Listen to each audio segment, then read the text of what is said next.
¿Qué tal, chicos? Sean bienvenidos a otra sesión más de cardiopatías congénitas cianóticas, y el tema que vamos a abordar hoy es el conducto arterioso persistente.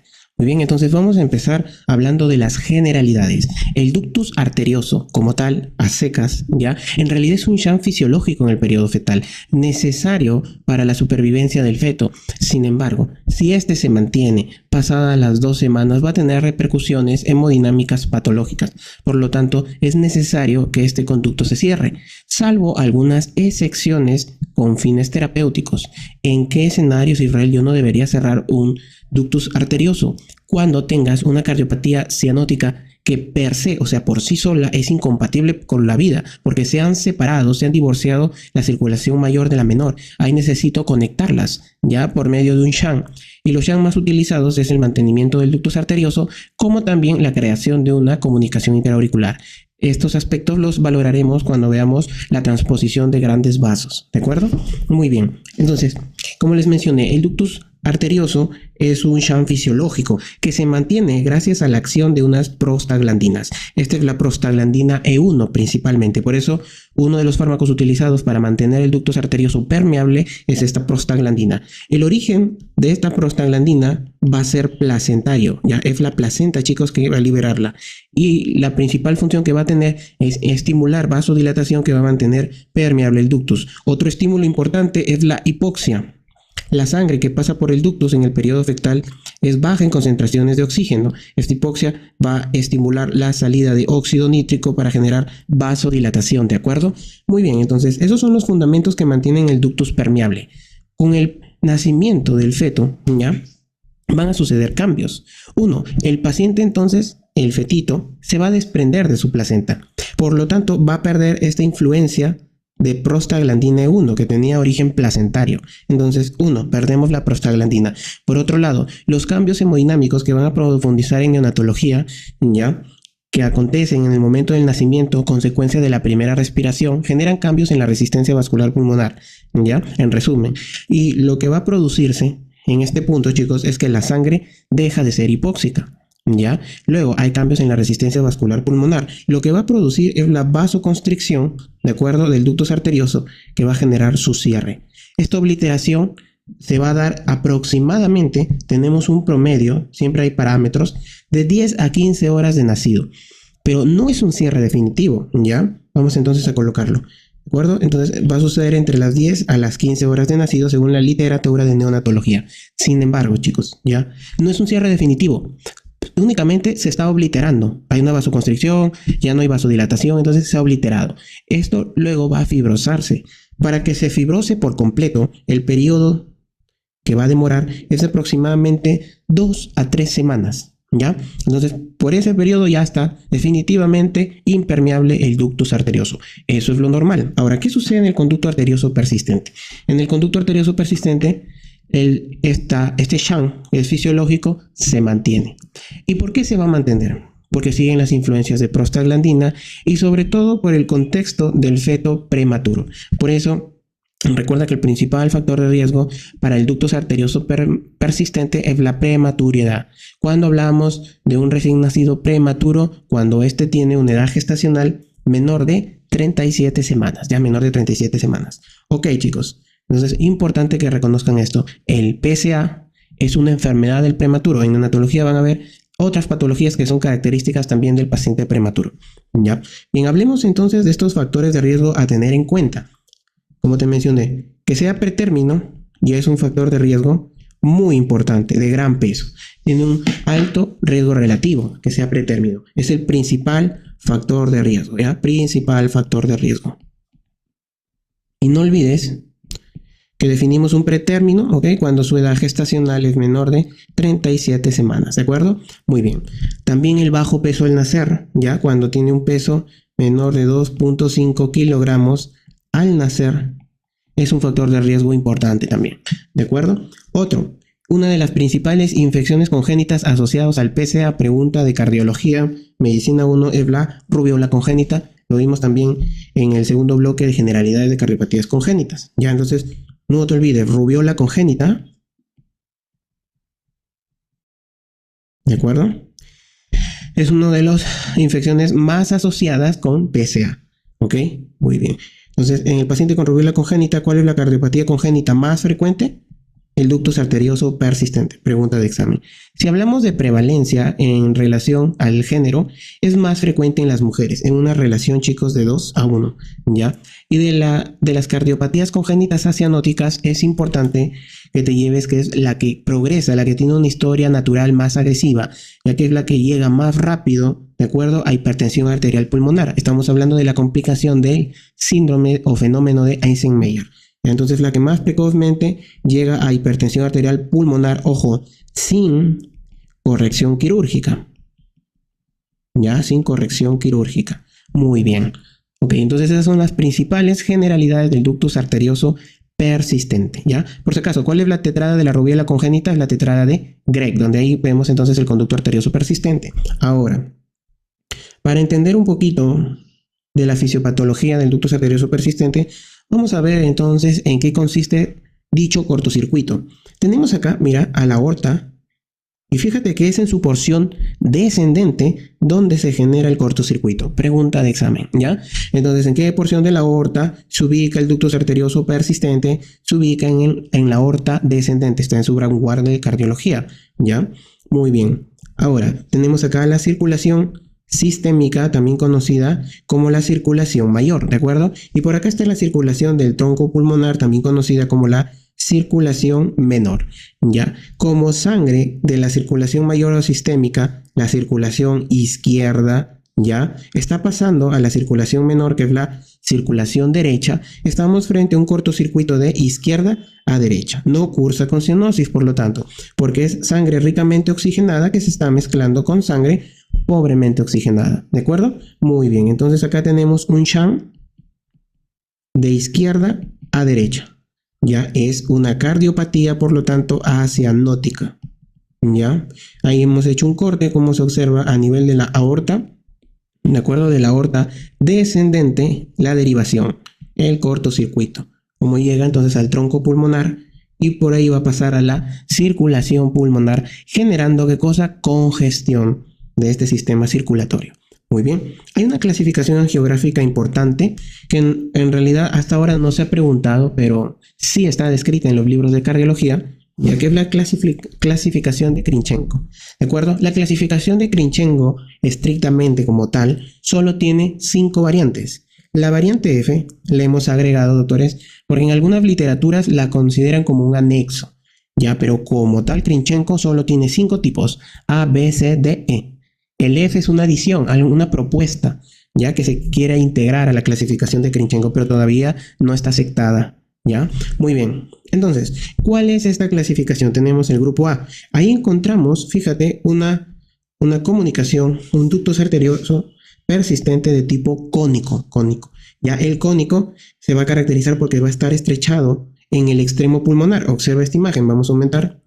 Mira, el estrechamiento, fíjate, se va a dar en el extremo pulmonar y luego hay una dilatación en el extremo de la aorta descendente, ¿ya? Luego tenemos el tipo B, que también es cónico, pero tiene estrechamiento en la inserción aórtica, ¿ya? Entonces, ahí ves son cónicos, la única diferencia es dónde se estrechan, ¿ya? El A se estrecha en la circulación pulmonar y el B en la inserción aórtica. Muy bien, luego tenemos el C, que es el tubular sin estrechamiento, sin constricciones, por eso se le llama tubular. No presenta ningún estrechamiento. Y luego tenemos el tubular D, que se va a caracterizar por tener múltiples estrechamientos. Generalmente son 2 con mayor frecuencia. Uno en la inserción aórtica y otro en el origen del tronco pulmonar. ¿Ya? Ese es el 2. También es conocido como complejo. ¿Ya? L es de configuración extraña. Cuando no tenga características que encajen en ninguna de estas clasificaciones, se coloca por descarte acá, de configuración extraña o el elongado. Es otra definición. Y el F es el fetal, que se caracteriza por tener un extremo pulmonar en palo de hockey, así. ¿Ya? Muy bien, entonces esas son las principales variantes morfológicas definidas por Krinchenko. Ya, ahora vamos al corazón de la medicina 1, que es la fisiopatología. Entender la fisiopatología es importante porque ha sido pregunta de final, pregunta de rotaciones del doctor Zamora, del doctor Inostroza. Ya, bien, en el conducto arterioso persistente debo reconocer, uno, cuáles son los cambios hemodinámicos a nivel pulmonar, a nivel de la circulación sistémica, y también cuáles son los cambios hemodinámicos que se van a dar, perdón, los cambios de adaptación cardíaca, ¿ok?, que van a acontecer en el miocardio. Muy bien. De acuerdo, entonces empecemos identificando primero nuestro cortocircuito. Acá está, mira, el cortocircuito que está entre la aorta y el tronco pulmonar. Muy bien, la consecuencia fisiopatológica hemodinámica, ¿cuál va a ser?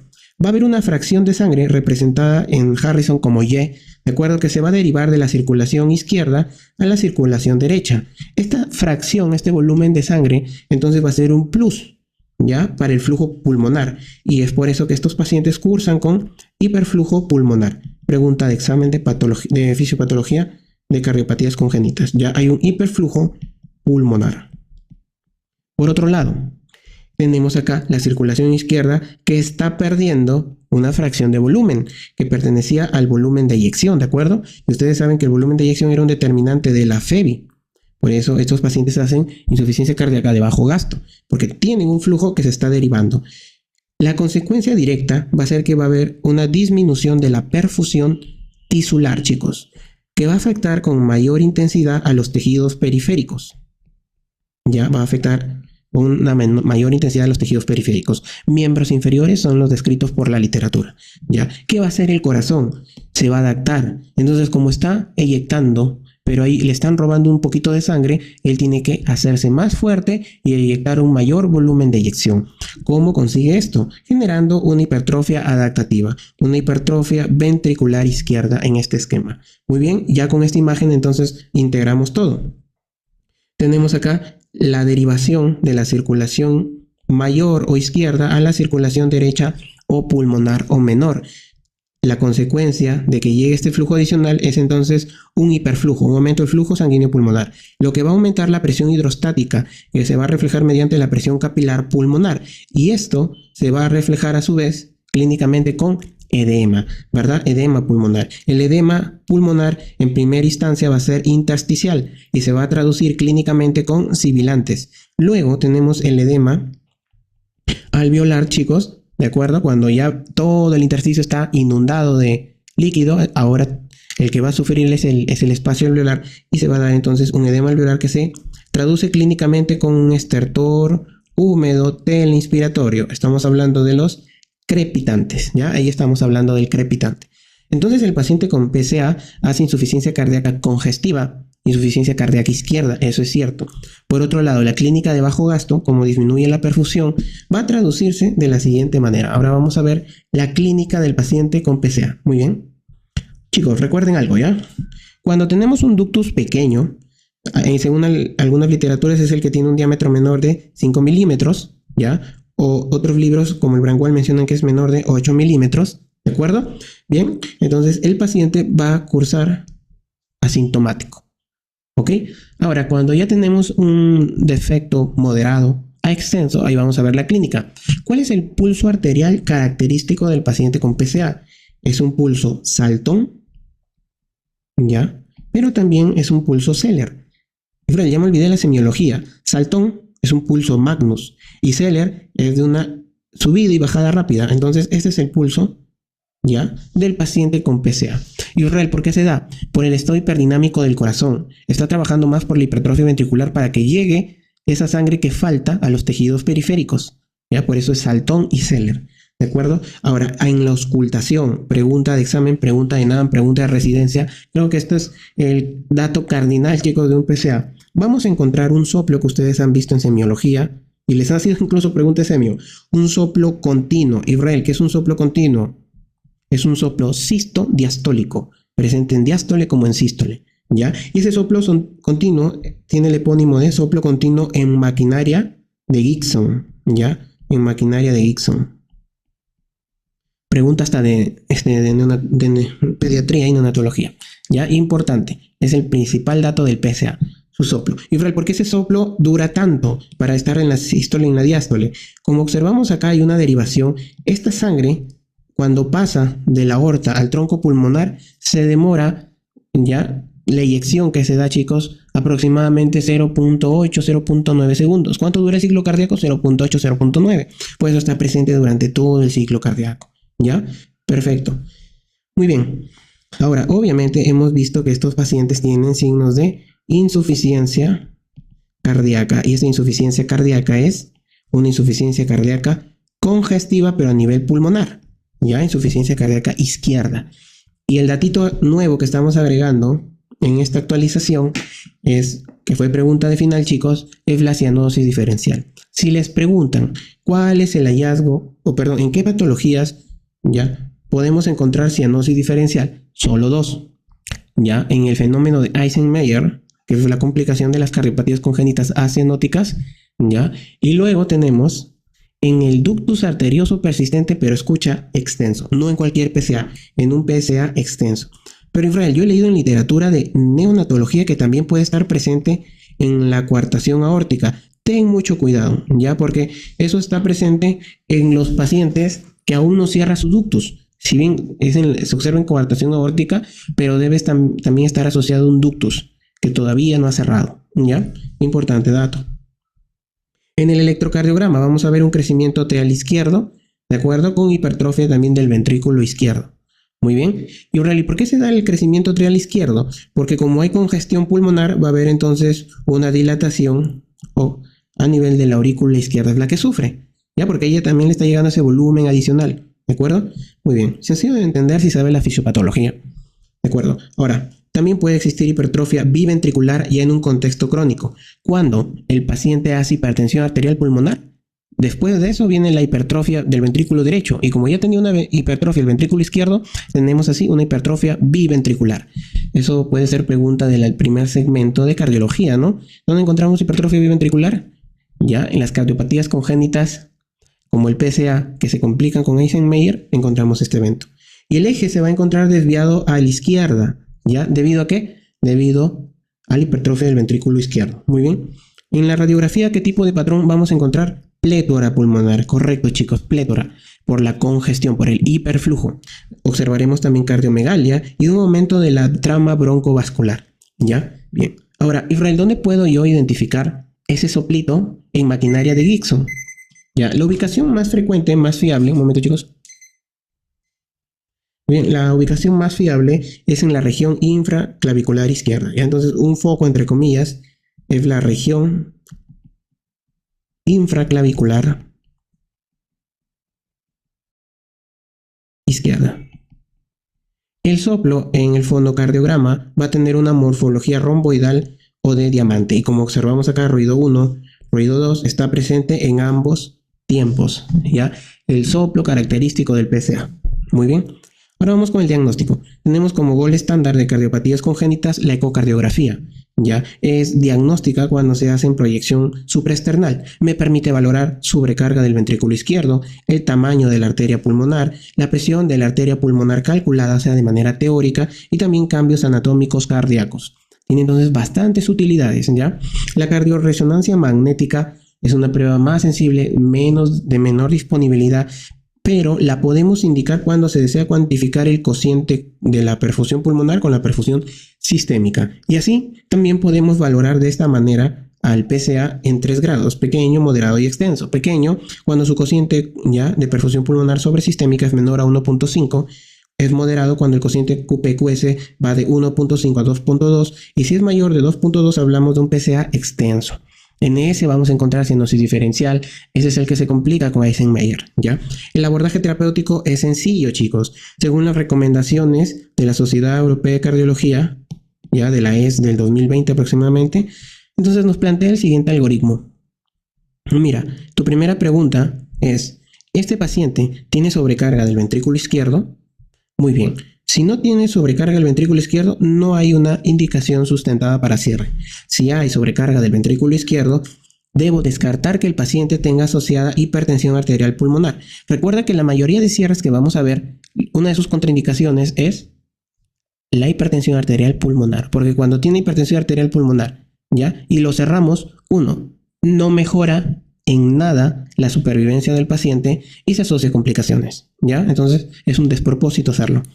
¿De acuerdo? Entonces, si no tiene hipertensión arterial pulmonar medida valorando la resistencia vascular pulmonar, si es ya mayor o igual a 3 unidades WUC, la resistencia vascular pulmonar, entonces si no hay nada de esto, podemos cerrar con una indicación 1 de primer nivel. Muy bien. Ahora, si hay hipertensión arterial pulmonar, debo entonces valorar si es severa o todavía está incipiente. Yo hablo de incipiente cuando la resistencia vascular pulmonar es menor de 5 unidades WUC, es decir, mayor de 3, pero menor de 5, o sea, 3 o 4. Y cuando el cociente QP, QS, aquí es menor, ¿ya, chicos? ¿Ya? Es, ¿ok? Menor de 1.5, sí, podría indicar el cierre ya con una recomendación 2A. Ahora, si el paciente tuviera una resistencia vascular periférica mayor o igual de 5 unidades WUC y un QP-QS mayor de 5, ya el cierre entonces va perdiendo fuerza en su nivel de evidencia, ¿de acuerdo? Y si no es así, no está indicado. ¿Perfecto? Muy bien. Entonces, a secas, todos estos pasos de aquí en adelante, cardiólogo. Tú lo que tienes que identificar en algunos casos es sobrecarga del ventrículo izquierdo, hipertensión pulmonar, ¿ya? Esas son tus preguntas clave. Busca si hay sobrecarga del ventrículo izquierdo y si hay hipertensión pulmonar. Si hay sobrecarga, muy bien, pero no hay hipertensión, cierra, ¿ya? Si hay sobrecarga y hipertensión arterial pulmonar, ahí como vemos ya los pasos son más complejos, ¿ya? Se hacen valoraciones hemodinámicas de especialidad. Muy bien. Ahora, Israel, y si está indicada el cierre, de acuerdo a la corrección, ¿cuál es el método de elección? Miren, el cierre de elección en adultos, ya, debemos hacerlo, ya, con dispositivo. Es de elección cuando el defecto es menor o igual a 8 milímetros. Ya, eso está en su manual de cardiología. Ha demostrado excelentes tasas de éxito. ¿Ok? Si el paciente no tiene hipertensión arterial residual, le vamos a hacer un seguimiento por medio año. ¿Ya? Lo seguimos por 6 meses. ¿De acuerdo? Si hubiera disfunción del ventrículo izquierdo y una hipertensión arterial pulmonar, o sea, después de la corrección queda algo de hipertensión pulmonar o aparece, el seguimiento va a ser por 1 a 3 añitos. ¿De acuerdo? Muy bien. Israel, ¿hacemos profilaxis antibiótica de endocarditis infecciosa? Sí, por 6 meses, ¿ya? Y eso se da sobre todo cuando hemos usado catéteres percutáneos, ¿de acuerdo? Ahora, los dispositivos percutáneos de elección, ahí tenemos también un Amplaxer que hay para el conducto arterioso persistente, así como hay para sí, hay para ductus, ¿ya? ¿Y por qué 6 meses? Porque 6 meses es lo que tarda, ¿ya? En que ese catéter se endotelice, o sea, que sea revestido por endotelio. 6 meses demora. Pasados esos 6 meses, una vez que está endotelizado, ya no hay riesgo. ¿Ya? No hay forma de que se forme un coagulito. Perfecto, chicos. Eso ha sido la actualización de PCA.